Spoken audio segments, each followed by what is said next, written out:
Hi, എല്ലാവർക്കും സലു കിച്ചണിലേക്ക് സ്വാഗതം. ഞാൻ സമീറ. ഇന്ന് ഞാൻ വളരെ പെട്ടെന്ന് തന്നെ നമുക്ക് തയ്യാറാക്കിയെടുക്കാൻ പറ്റുന്ന ഒരു ബ്രേക്ക്ഫാസ്റ്റും അതുപോലെ തന്നെ സിമ്പിളായിട്ടുള്ള ഒരു ലഞ്ചും പിന്നെ ഡിന്നറും കൂടി ഉൾപ്പെടുത്തിയിട്ടുള്ള ഫുഡ് വ്ളോഗാണ് കാണിക്കാൻ പോകുന്നത്. അപ്പോൾ നമുക്ക് അതെങ്ങനെയാണ് റെഡിയാക്കുന്നതെന്ന് നോക്കാം. രാവിലത്തെ നിസ്കാരവും ഓതലും ഒക്കെ കഴിഞ്ഞ് വന്ന ഉടൻ തന്നെ ഞാൻ കിച്ചണിലേക്കാണ് കയറുന്നത്. അപ്പോൾ കിച്ചണിൽ കയറിയാൽ ഉടൻ ഞാൻ ചെയ്യുന്നതാണ് കിച്ചണിലെ ജനാലകൾ തുറന്നിടും. അപ്പോൾ തന്നെ എനിക്ക് വല്ലാതെ മനസ്സിനൊരു സന്തോഷമാണ്. കാരണം നല്ല ഒരു രാവിലത്തെ ആ ഒരു ക്ലൈമറ്റിനെ കുറിച്ച് പറയേണ്ടതില്ലല്ലോ. പിന്നെ ഞാൻ ചെയ്യുന്നത്, ഞാനിവിടെ ഊത് വാങ്ങി വെച്ചിട്ടുണ്ട്. അപ്പം അതൊന്ന് കത്തിച്ച് വീട്ടിലെല്ലായിടം വെക്കും. അപ്പം നല്ല മണമായിരിക്കും വീടിന്. നല്ല ഒരു ഫ്രഷ്നെസ്സും നല്ല ഒരു മനസ്സിനൊരു സന്തോഷമൊക്കെ തോന്നും ഈ ഒരു മണമൊക്കെ അടിക്കുമ്പോഴേക്ക്. പിന്നെ ഞാൻ കുടിക്കാനുള്ള വെള്ളം തിളപ്പിക്കാനായിട്ട് വെക്കും. കെറ്റിലും ഞാൻ കെറ്റിൽ കഴുകിയിട്ട് വെള്ളം നിറച്ച് കെറ്റിലുള്ള വെള്ളവും ഞാൻ തിളപ്പിച്ച് വെക്കും. കാരണം ഞാൻ കുക്കിങ്ങിനായിട്ട് കൂടുതലും തിളച്ച വെള്ളമായിരിക്കും ഉപയോഗിക്കുന്നത്. അപ്പോൾ അത് രാവിലെ തന്നെ തിളപ്പിച്ചങ്ങ് വെക്കും. എൻ്റെ കിച്ചണിൽ ഗ്യാസിനടുത്ത് തന്നെ ഒരു ജനാലയുണ്ട്. അതും ഞാനൊന്ന് തുറന്നിടും. പിന്നെ ഞാൻ ഡ്രസ്സൊക്കെ പോയി മാറ്റി വന്ന ശേഷം നിസാറിക്കാക്കും എനിക്കുമുള്ള ചായക്ക് പാലടുപ്പത്ത് വെക്കാൻ പോവുകയാണ്. എനിക്ക് ചായക്ക് നല്ല കടുപ്പം വേണം. പക്ഷേ ഈ തേയില എനിക്ക് ഞങ്ങളുടെ വീടിൻ്റെ അടുത്തുള്ള ചേച്ചി അരുണാചൽ പ്രദേശിൽ നിന്ന് വന്നപ്പോൾ കൊണ്ടുവന്ന തേയിലയാണ്. കടുപ്പം വലുതായിട്ട് എത്ര തേയില ഇട്ടാലും ഒരു കടുപ്പം അതിനായിട്ട് കിട്ടുന്നില്ല. പക്ഷേ ടേസ്റ്റ് നല്ല ടേസ്റ്റാണ് കേട്ടോ ആ ചായക്ക്. നമ്മുടെ ഇവിടെ കിട്ടുന്ന ഒരു ചായയുടെ ടേസ്റ്റ് അല്ല, നല്ല ടേസ്റ്റാണ്. ഒരു പ്രത്യേക ടേസ്റ്റ് ഉണ്ട് ആ ചായക്ക്. അപ്പോൾ ചായ റെഡി ആയിട്ടുണ്ട്. അപ്പോൾ ഞാൻ ഇതുപോലെ ചായ അടിച്ചാണ് എടുക്കുന്നത്. അത് ഞാൻ നിങ്ങളുടെ അടുത്ത് പറയേണ്ട കാര്യമില്ലല്ലോ. അപ്പോൾ നിസാറിക്കാക്കും എനിക്കുള്ള ചായ ഞാൻ 2 ഗ്ലാസ്സിലേക്ക് ഒഴിച്ച് നിസാറിക്കാക്കുള്ള ചായ ഞാനിപ്പം നിസാറിക്കാക്ക് കൊണ്ട് കൊടുക്കാൻ പോവുകയാണ്.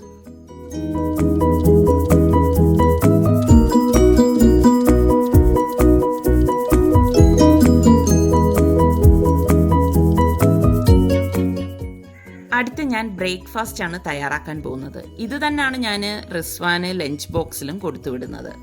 അപ്പോൾ എളുപ്പത്തിൽ തയ്യാറാക്കിയെടുക്കാൻ പറ്റുന്ന നല്ല ക്രിസ്പി ആയിട്ടുള്ള റവ ദോശയാണ് ഇന്ന് ഞാൻ തയ്യാറാക്കുന്നത്. അപ്പോൾ അതിന് വേണ്ടിയിട്ട് ഞാൻ 1/2 കപ്പ് റവയും 1/2 കപ്പ് വറുത്ത അരിമാവും 1/4 കപ്പ് ഗോതമ്പ് മാവും 1/2 ടീസ്പൂൺ ചെറിയ ജീരകം, അതായത് ക്യുമിൻ സീഡ്, പിന്നെ 1/2 ടീസ്പൂൺ കുരുമുളക് പൊടി, 1/2 ടീസ്പൂൺ മഞ്ഞൾപ്പൊടി, 1/2 teaspoon Kashmiri red chilli powder. അതാകുമ്പോൾ കളറേ ഉണ്ടാവത്തുള്ളൂ, അധികം എരിവുണ്ടാവില്ല. പാകത്തിനുള്ള ഉപ്പ്. പിന്നെ ഞാൻ വലിയൊരു സവോള കുറച്ച് ഇതുപോലെ തീരെ ചെറുതായിട്ടല്ല അരിഞ്ഞിരിക്കുന്നത്, ഈ ഒരു രീതിയിൽ ഞാൻ അരിഞ്ഞെടുത്ത് വെച്ചിട്ടുണ്ട്. പിന്നെ കുറച്ച് മല്ലിയില എടുത്തിട്ടുണ്ട്. പിന്നെ ഈ ഒരു കപ്പിൽ ഞാൻ 3 കപ്പ് വെള്ളം എടുത്തിട്ടുണ്ട്. കറക്റ്റ് 3 കപ്പ് വെള്ളമാണ്. 250 ml കപ്പിൽ 3 കപ്പ് വെള്ളം. അത് ഈ മാവിലേക്ക് കുറേശ്ശെ ആദ്യം ഒന്ന് ഒഴിച്ചിട്ടൊന്ന് കലക്കി കൊടുക്കും. അതിനുശേഷം ആ വെള്ളം ഫുള്ളായിട്ട് ഞാൻ ഇതിലേക്ക് അങ്ങ് ഒഴിച്ചു കൊടുക്കുകയാണ് ചെയ്യുന്നത്. നല്ല ലൂസായിരിക്കണം കേട്ടോ ഈ ബാറ്റർ. അല്ലാതെ നമ്മൾ സാധാരണ ദോശമാവിൻ്റെ ആ ഒരു പരുവല്ല. അതായത് കണ്ടോ, ഇതുപോലെ ലൂസായിരിക്കണം. അപ്പോൾ അത് ഞാൻ 1/2 മണിക്കൂർ മാറ്റി വെക്കും. ആ സമയം കൊണ്ട് ഞാൻ അതിലേക്കുള്ള ചട്ടണി തയ്യാറാക്കാൻ പോവുകയാണ്. അപ്പം ഞാൻ അതിന് വേണ്ടിയിട്ട് 1 കപ്പോളം തേങ്ങ എടുത്തിട്ടുണ്ട്. പിന്നെ ഞാൻ ഇതിലേക്ക് 1 കൈപ്പിടി കപ്പലണ്ടിയും, വറുത്ത കപ്പലണ്ടിയാണ് ഞാൻ എടുത്തിരിക്കുന്നത്, 1 കൈപ്പിടി പൊട്ടുകടല. ഈ കടല നിങ്ങൾക്കറിയാമല്ലോ, നമ്മൾ കഴിക്കുന്ന ആ ഒരു കടല, ആ കടലയും കൂടി ഇട്ട് കൊടുക്കും.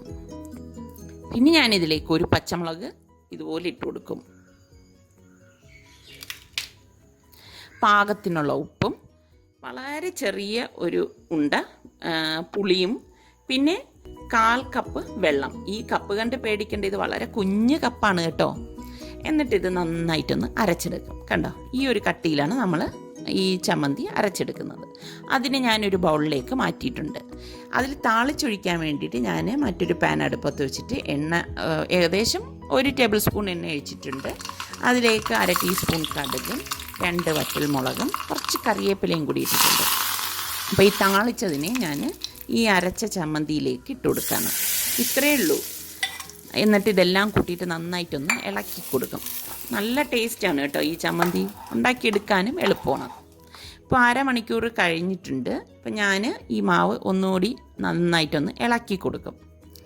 നമ്മൾ ഈ ഓരോ ദോശ ചുടുന്നതിൻ്റെ ഇടയിലും മാവ് എടുക്കുമ്പം അത് നന്നായിട്ട് ഇളക്കിയിട്ട് വേണം കോരി ഒഴിക്കാനുള്ളത്. കണ്ടോ, ഇതുപോലെ ലൂസായിരിക്കണം മാവ്.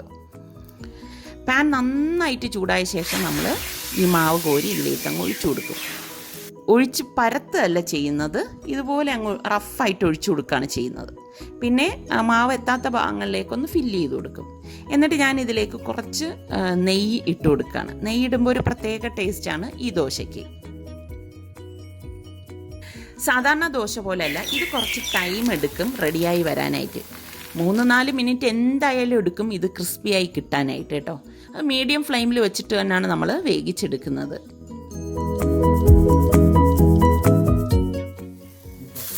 ഇപ്പോൾ ദോശ ഇവിടെ തയ്യാറായിട്ടുണ്ട്. അപ്പം ബാക്കിയിരിക്കുന്ന മാവ് ഇതുപോലെ തന്നെ കോരി ഒഴിച്ചിട്ട് നമുക്ക് ദോശ ചുട്ടെടുക്കാം. ശരിക്കും പറഞ്ഞാൽ ഈ ദോശയ്ക്ക് കറിയുടെ ഒന്നും ആവശ്യമില്ല കേട്ടോ. നല്ല ടേസ്റ്റായിട്ടുള്ള ഒരു ദോശയാണ്. അപ്പം ഞാൻ ഇതിനു മുൻപും ഇതുപോലെ ഈ റവ ദോശ ഇട്ടിട്ടുണ്ടായിരുന്നു. അതിൻ്റെ ലിങ്ക് ഞാൻ ഇതിൻ്റെ ഡിസ്ക്രിപ്ഷൻ ബോക്സിൽ കൊടുത്തിരിക്കാം. കണ്ടോ, ഈ ചമ്മന്തിയും ഈ ക്രിസ്പി ദോശയും തമ്മിൽ നല്ല കോമ്പിനേഷനാണ്. ഇപ്പോൾ റിസ്വാനുള്ള ടിഫിൻ ഞാൻ റെഡിയാക്കി വെക്കുവാണ്. ഈ ദോശ തന്നെയാണ് കൊടുത്തു വിടുന്നത്. പിന്നെ ഇത് തണുത്ത് കഴിഞ്ഞാൽ ക്രിസ്പിനെസ്സൊക്കെ പോകും കേട്ടോ. ചൂടോടെ വേണം ഇത് കഴിക്കാനുള്ളത്. ഞാനിത് ടിഫിനാക്കി കൊടുത്തു വിട്ടു. പിന്നെ ബാക്കി ചായ ഉണ്ടാക്കിയ പാത്രവും ഗ്ലാസ്സും ഒക്കെ ഞാൻ ഒന്ന് കഴുകി വെക്കുകയാണ്.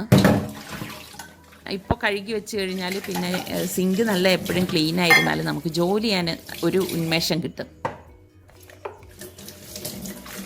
ഞാൻ ആ കൗണ്ടർ ടേബിളൊക്കെ ഒന്ന് തുടയ്ക്കുകയാണ്. നമ്മൾ ജോലി ചെയ്ത് കഴിയുമ്പോഴേക്ക് എല്ലായിടവും ഒന്ന് അഴുക്കാവുമല്ലോ. അപ്പം അപ്പോഴിപ്പോഴും നമ്മൾ അതങ്ങ് തുടച്ച് മാറ്റുകയാണെങ്കിൽ എളുപ്പമായിരിക്കും. അപ്പം നമുക്ക് അടുത്ത് ജോലി ചെയ്യാനും ഒരു ഉഷാറ് കിട്ടും. പിന്നെ ഇതിലൊന്നും പൊടിയൊന്നും ഉണ്ടാവത്തില്ല. ഞാൻ ഉടൻ തന്നെ ഇതുപോലെ അങ്ങ് ക്ലീൻ ചെയ്തങ്ങ് മാറ്റും. അടുത്ത് ഞാൻ ഉച്ചത്തേക്കുള്ള ചോറ് വെക്കാൻ പോവുകയാണ്. അപ്പോൾ അതിന് വേണ്ടിയിട്ട് ഞാൻ നമുക്ക് ആവശ്യത്തിനുള്ള അരി വെള്ളത്തിലിട്ട് ഇതുപോലെ കലത്തിലേക്ക് വെച്ചിട്ടുണ്ട്. ഇതുണ്ടാക്കുന്നതിൻ്റെ വീഡിയോ ഞാൻ ഇതിന് മുൻപ് പോസ്റ്റ് ചെയ്തിട്ടുണ്ടായിരുന്നു. അതിൻ്റെ ലിങ്ക് ഞാൻ ഇതിൻ്റെ ഡിസ്ക്രിപ്ഷൻ ബോക്സിൽ കൊടുത്തിരിക്കാം. ചോറ് റെഡിയാക്കി ഊറ്റി വെച്ച ശേഷം എനിക്ക് റിസ്വാൻ്റെ സ്കൂളിലൊന്നും പോകേണ്ടതായിട്ടുണ്ടായിരുന്നു. റിസ്വാൻ പഠിച്ചിരുന്ന സ്കൂളിൽ നിന്ന് അവൻ്റെ മാർക്ക് ലിസ്റ്റും TC ഒക്കെ വാങ്ങിക്കാനുണ്ടായിരുന്നു. അപ്പോൾ ഞാൻ അതിനൊക്കെ പോയിട്ട് തിരിച്ചു വരുന്ന വഴി കുറച്ച് പച്ചക്കറി വാങ്ങിയിട്ടാണ് വന്നത്. അപ്പോൾ ഞാൻ ആ പച്ചക്കറി ഇതുപോലെ ഒരു മുറത്തിലേക്ക് ഇട്ടിട്ട് തരം തിരിച്ച് അപ്പം തന്നെ മാറ്റി വെക്കും. അങ്ങനെ മാറ്റി വെക്കുമ്പോൾ നമുക്ക് എളുപ്പമായിരിക്കും. അപ്പം ഞാൻ ഇതിനു മുൻപും കാണിച്ചിട്ടുണ്ടായിരുന്നു. മല്ലിയില ഞാൻ ഇങ്ങനെയാണ് വെക്കുന്നത് കേട്ടോ. കട്ട് ചെയ്തിട്ട് ഇതുപോലെ ഒരു കണ്ടെയ്നറിലാക്കി വെക്കും. ആവശ്യത്തിന് എടുക്കാൻ നേരം മാത്രം ഞാനതൊന്ന് വാഷ് ചെയ്തെടുക്കും. ഞാൻ ഇപ്പോഴുള്ള വെജിറ്റബിൾസ് മാത്രമേ ഈ മുറത്തിലേക്ക് വെച്ചിട്ടുള്ളൂ.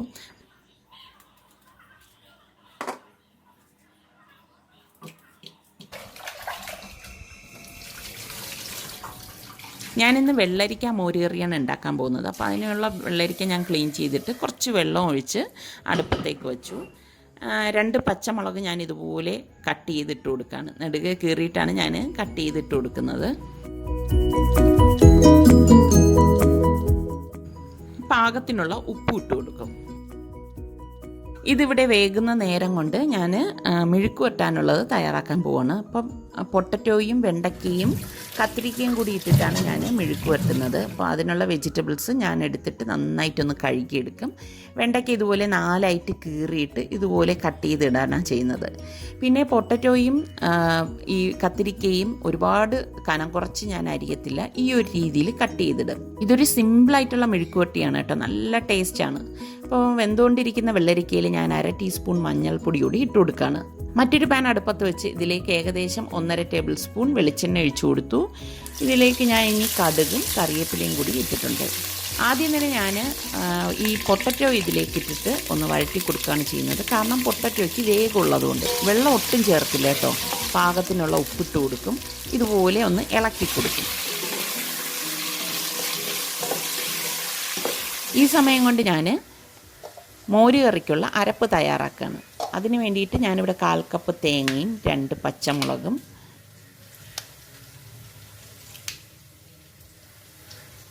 1 ടീസ്പൂണോളം ചെറിയ ജീരകവും 1/2 ടീസ്പൂൺ മഞ്ഞൾപ്പൊടിയും ഇതുപോലെ കുഞ്ഞു പീസ് ഇഞ്ചിയും ഒരു ചെറിയ ചുവന്നുള്ളിയും കൂടി അരിഞ്ഞതിലേക്ക് ഇട്ട് കൊടുക്കും. എന്നിട്ട് 1/4 കപ്പ് വെള്ളം ഒഴിച്ച് ഇതൊന്ന് അരച്ചെടുക്കും. ഇതൊക്കെ ചേർത്തുണ്ടാക്കുമ്പം ഈ മോര് കറിക്ക് നല്ല ഒരു ടേസ്റ്റാണ് കേട്ടോ. അപ്പോൾ ഞാൻ ഇവിടെ പൊട്ടറ്റോ വെന്തിട്ടുണ്ട്. അപ്പോൾ വെണ്ടയ്ക്കയും കത്തിരിക്കയും കൂടി ഇതിലേക്ക് ഇട്ടിട്ട് വഴറ്റി കൊടുക്കുകയാണ്. നന്നായിട്ട് ഇതൊന്ന് വഴറ്റി കൊടുക്കും. വേറെ ഒന്നും ഞാൻ ഇതിലേക്ക് ചേർക്കത്തില്ല കേട്ടോ. ഈ സമയത്താണ് ഞാൻ പച്ചമുളക് ഇതിലേക്ക് ചേർത്ത് കൊടുക്കുന്നത്. നമ്മളുടെ എരിവിന് ആവശ്യത്തിലുള്ള പച്ചമുളക് ഇട്ട് കൊടുക്കും. ഞാനിവിടെ വലിയ 2 പച്ചമുളകാണ് കട്ട് ചെയ്ത് ഇട്ട് കൊടുത്തിരിക്കുന്നത്.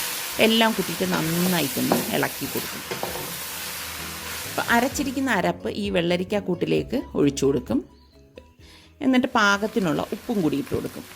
ഈ മെഴുക്കിലും പാകത്തിലുള്ള ഉപ്പിട്ട് കൊടുക്കണം കേട്ടോ. എന്നിട്ട് എല്ലാം കൂട്ടിയിട്ട് നന്നായിട്ടൊന്ന് ഇളക്കി കൊടുക്കും. അതിനുശേഷം ഞാൻ ഗ്യാസ് ഓഫ് ചെയ്ത് മെഴുക്ക് മാറ്റുകയാണ്. അരപ്പ് ചേർത്ത് ഇതൊന്ന് തിളയ്ക്കുമ്പോൾ ഞാനതങ്ങ് ഓഫ് ചെയ്യും. അപ്പോൾ ഞാൻ ഇത് നന്നായിട്ട് തണുത്ത ശേഷം ഇതിലേക്ക് മോരൊന്ന് അടിച്ചെടുത്തത് ഇതിലേക്ക് ഒഴിച്ചു കൊടുക്കുകയാണ്. കണ്ടോ? എന്നിട്ട് നന്നായിട്ട് ഇതൊന്ന് ഇളക്കി കൊടുക്കും. താളിച്ചൊഴിക്കാൻ വേണ്ടിയിട്ട് ഞാനിവിടെ ഒരു പാൻ അടുപ്പത്ത് വെച്ചിട്ട് 1 ടേബിൾ സ്പൂൺ വെളിച്ചെണ്ണ ഒഴിച്ചിട്ടുണ്ട്. അതിലേക്ക് കടുകും വറ്റൽമുളകും കറിവേപ്പിലയും ഇട്ട് കൊടുത്തിട്ടുണ്ട്. പിന്നെ ഇതിലേക്ക് ഞാൻ 1/2 ടീസ്പൂൺ മഞ്ഞൾപ്പൊടിയും 1/2 ടീസ്പൂൺ മുളക് പൊടിയും കുറച്ച് കായപ്പൊടിയും 1/4 ടീസ്പൂൺ ഉലുവാപ്പൊടിയും കൂടി ഇട്ട് കൊടുക്കും. ഇതെല്ലാം ഇടുമ്പോൾ ഒരു പ്രത്യേക ടേസ്റ്റാണ് കേട്ടോ. എന്നിട്ട് നന്നായിട്ട് ഇളക്കിയിട്ട് ഈ മോര് കറിയിലേക്ക് താളിച്ചത് ഒഴിച്ചു കൊടുക്കും. നല്ല ഒരു മണം വരുവാണ് കേട്ടോ. നല്ല അടിപൊളി മോര് കറിയാണ്. എന്നിട്ട് ഇതെല്ലാം കൂട്ടിയിട്ടൊന്ന് ഇളക്കി കൊടുക്കും.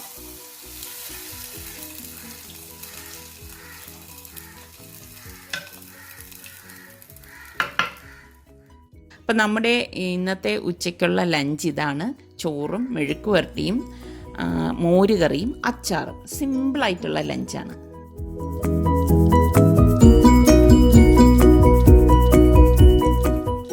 ഞാൻ എപ്പോഴും പത്രത്തിൽ അഡ്വർടൈസ്മെൻറ്റ് കാണും ഈ ഫ്രഷ് ടു ഹോമിൻ്റെ. അപ്പോൾ ഞാൻ വിചാരിച്ച് ഇതൊന്ന് വാങ്ങി ഒന്ന് ട്രൈ ചെയ്ത് നോക്കാമെന്ന്. ഇത് ഹലാലാണ് കേട്ടോ. അപ്പം ഞാൻ ഓർഡർ കൊടുത്ത് ഇതിപ്പോൾ കൊണ്ടുവന്നു. കണ്ടോ? നല്ല പാക്കിങ്ങും ഒക്കെയാണ്. അപ്പം ഞാൻ മട്ടനാണ് ഓർഡർ ചെയ്തത്. ഞാനിത് പൊട്ടിച്ച് നോക്കട്ടെ ഇതെങ്ങനെയുണ്ടെന്ന്. ഫസ്റ്റ് ടൈം വാങ്ങുന്നതാണ് കേട്ടോ ഇത്. അല്ലാതെ ഇത് പെയ്ഡ് റിവ്യൂയോ അഡ്വർടൈസ്മെൻറ്റോ ഒന്നുമല്ല. അപ്പോൾ എന്നെപ്പോലെ തന്നെ പലർക്കും ഒരു ആകാംക്ഷയായിരിക്കും ഇതേക്കുറിച്ച് അറിയാൻ. അപ്പോൾ ഞാൻ വിചാരിച്ചു നിങ്ങളുമായിട്ട് ഇതൊന്ന് ഷെയർ ചെയ്യാമെന്ന്. അപ്പോൾ ഇത് ഞാൻ മട്ടനാണ് വാങ്ങിയിരിക്കുന്നത്. ഇന്ന് ഞാൻ സിമ്പിളായിട്ടൊരു മട്ടൻ കറിയാണ് ഇത് വെച്ച് ഡിന്നറിന് തയ്യാറാക്കാൻ പോകുന്നത്.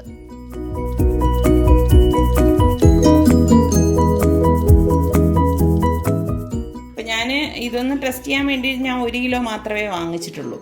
കണ്ടോ? ഞാൻ വിചാരിച്ചിരുന്നത് ഫിഷ് മാത്രമേ ഇവർക്കുള്ളൂ എന്നാണ്, ഈ ഫ്രഷ് ടു ഹോം ഈ പരസ്യം കാണുമ്പോഴേ. പക്ഷേ ഇല്ല, മട്ടനും ചിക്കനും എല്ലാം ഉണ്ട് കേട്ടോ. ഞാനിനി ഇതൊന്ന് കട്ട് ചെയ്ത് പാത്രത്തിലേക്കാക്കിയിട്ട് കാണിച്ചു തരാം.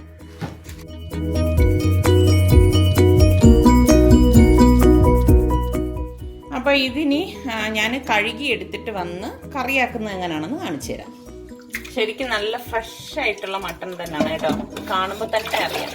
അതുപോലെ തന്നെ നല്ല പീസും ഒക്കെയാണ്.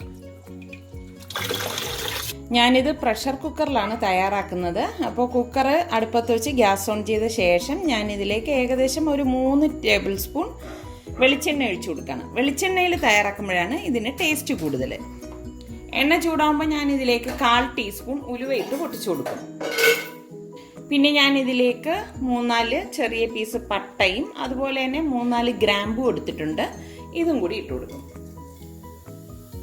ഇതൊന്ന് പൊട്ടി വരുമ്പോഴേക്കും ഞാൻ ഇതിലേക്ക് 1/4 ടീസ്പൂൺ ഏലക്ക ചതച്ചെടുത്തതും കൂടി ഇട്ട് കൊടുക്കാം. ഇനി ഞാൻ 3 സവാള ഇതുപോലെ ചോപ്പ് ചെയ്തെടുത്തിട്ടുണ്ട്. അതും കൂടി ഇതിലേക്ക് ഇട്ടിട്ട് വഴറ്റി കൊടുക്കാം.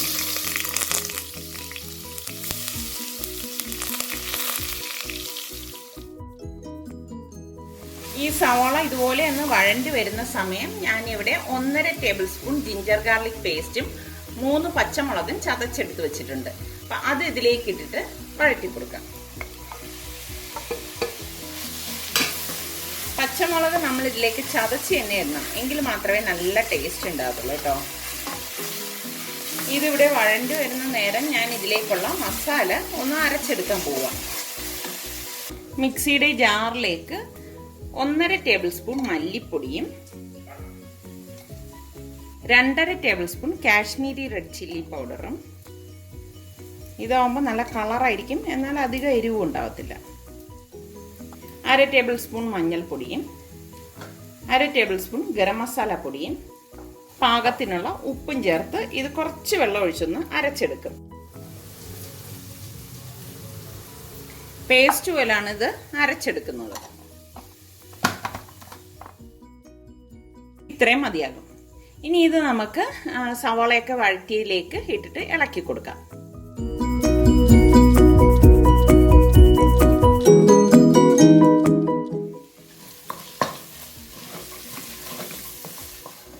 നമ്മൾ ഈ അരച്ചെടുത്ത പൊടിയുടെ പച്ച മണം മാറിയ ശേഷം നമ്മൾ കഴുകി ഡ്രെയിൻ ചെയ്ത് വെച്ചിരിക്കുന്ന മട്ടൺ ഇതിലേക്ക് ഇട്ടിട്ട് ഇളക്കി കൊടുക്കാം.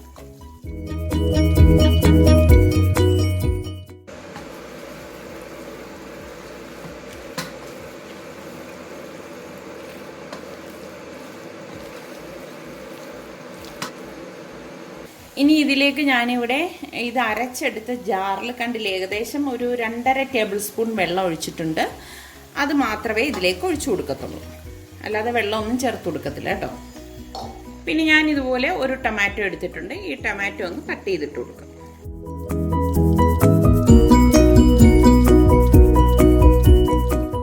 പിന്നെ ഇതിലേക്ക് ഞാൻ ഇതുപോലെ കുറച്ച് മല്ലിയില കഴുകി എടുത്തിട്ടുണ്ട്. അതും കൂടി കട്ട് ചെയ്തിട്ടിട്ട് ഇതെല്ലാം കൂട്ടിയിട്ടൊന്ന് ഇളക്കിയിട്ട് കുക്കർ മൂടി വെയിറ്റ് ഇട്ട് ഒരു 4 വിസിൽ വരെ വേവിച്ചെടുക്കും. 4 വിസിൽ കേട്ട് കഴിഞ്ഞ ശേഷം ഇതിനുള്ളിലെ സ്റ്റീം എല്ലാം പോയിട്ടാണ് ഞാൻ കുക്കർ ഓപ്പൺ ചെയ്ത് നോക്കുന്നത്. ഇത് ഞാൻ ഫസ്റ്റ് ടൈം വാങ്ങുന്ന ഇതായതുകൊണ്ട് ഈ മട്ടൺ എങ്ങനെയാണ് വേവെന്നൊന്നും എനിക്കറിയത്തില്ല. എന്തായാലും 4 വിസിൽ വരെ ഞാൻ കേട്ട ശേഷം ഞാൻ നോക്കി നോക്കും.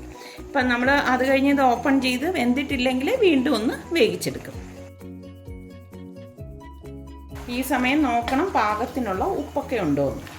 ഇവിടെ നിസാറിക്കൊക്കെ ഒരുപാട് ചാറ് ഇഷ്ടമില്ല, അതുകൊണ്ടാണ് ഞാൻ ഈ ഒരു രീതിയിൽ തയ്യാറാക്കുന്നത്.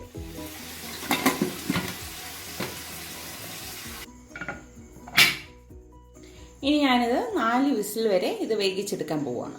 ഇതിപ്പോൾ ഞാൻ 4 വിസിൽ കേട്ടിട്ട് ഗ്യാസ് ഓഫ് ചെയ്തിട്ടുണ്ടായിരുന്നു. ഇവിടെ സ്റ്റീം എല്ലാം പോയിട്ടുണ്ട്. ഞാൻ ഇനി കുക്കറൊന്ന് ഓപ്പൺ ചെയ്ത് നോക്കാം. ഓ, നല്ല അടിപൊളി മണമാണ് വരുന്നത് കേട്ടോ. എന്തായാലും ഞാനിതൊന്ന് ഇളക്കി നോക്കാണ്. ഇളക്കി നോക്കിയ ശേഷം നമുക്ക് നോക്കാം ഇത് വെന്തിട്ടുണ്ടോ ഇല്ലയോ എന്നുള്ളത്. കണ്ടോ, ഞാൻ വളരെ കുറച്ച് വെള്ളമാണ് ചേർത്തത്, പക്ഷേ ഇത് മട്ടണിൽ നിന്ന് ഊറി വന്ന ചാറാണ്. അപ്പം അതുകൊണ്ടാണ് ഞാൻ പറയുന്നത് ഇതിലേക്ക് നമ്മൾ വെള്ളം ചേർക്കണ്ടെന്ന്. കണ്ടിട്ട് വെന്തിട്ടുണ്ട്, ഞാനൊന്ന് നോക്കാം. കണ്ടോ, പാകത്തിന് വെന്ത് വന്നിട്ടുണ്ട്.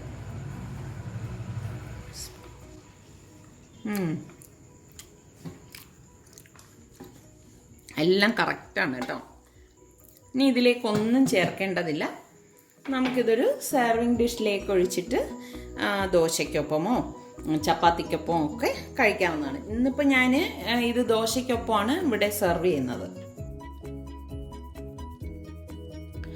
അപ്പോൾ ഇന്നത്തെ ഈ വീഡിയോ നിങ്ങൾക്ക് എല്ലാവർക്കും ഇഷ്ടമായെന്ന് വിശ്വസിക്കുന്നു. നിങ്ങൾക്കിത് ഇഷ്ടമാണെങ്കിൽ ഇതിൻ്റെ ലിങ്ക് നിങ്ങളുടെ ഫ്രണ്ട്സിന് ഷെയർ ചെയ്യാനും ലൈക്ക് ചെയ്യാനും കമൻറ്റ് ചെയ്യാനും ഒന്നും മറക്കില്ലല്ലോ. അതുപോലെ തന്നെ ഇതുവരെ നമ്മുടെ സലു കിച്ചൻ സബ്സ്ക്രൈബ് ചെയ്യാത്തവർ ഇനിയും ഉണ്ടെങ്കിൽ ഈസി റെസിപ്പികൾക്കായി സലു കിച്ചൻ സബ്സ്ക്രൈബ് ചെയ്യാൻ മറക്കരുതേ. അടുത്തിനി നല്ലൊരു എപ്പിസോഡുമായി വരുന്നതുവരെ എല്ലാവർക്കും ബൈ.